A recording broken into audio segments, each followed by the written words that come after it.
ចុងខ្នាតអាចពីទ្រូងព្រៃត្រមោលដងដីចោលមនុស្សប្រកណាលើផែនថ្មតាឆ្នេរសមុទ្រខ្មែរជំនួសឡាយបងពី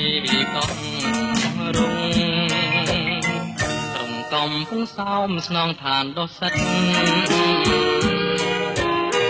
វិថីបែនបត់ណាត់នងពូជុងបងជាទេសចរវាបានកន្លងមិនទៀងបងកងដើរសងទាំងស្មាលើយបងរួយស្នេហ៍មួយកំណាអ្នកពងភ្លៀងលើចាំមើលតាមដាបងខប្រាន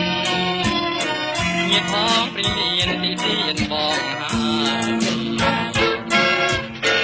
យប់នេះអូនស្បត់ស្មោះនឹងប្រុសពើបងបត់យាយម៉ៅជួយចាំសំដីទីល្អក្រុមតបក្រមលុបដូងលេសូមឲ្យវិន័យនោះថ្ងៃ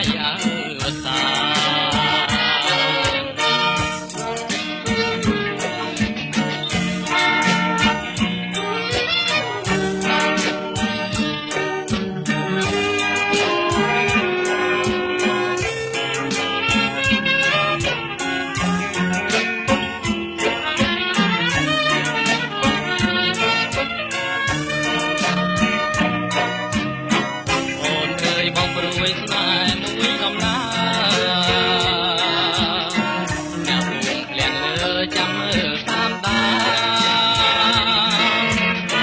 បើអូនតែចិត្តណាស់បងខប្រានញាតផងព្រៀនទីទៀនបងហើយយប់នេះអូនស្បត់ស្មោះនឹងប្រុសពើបងបត់យាយម៉ៅជួយចាំសំដី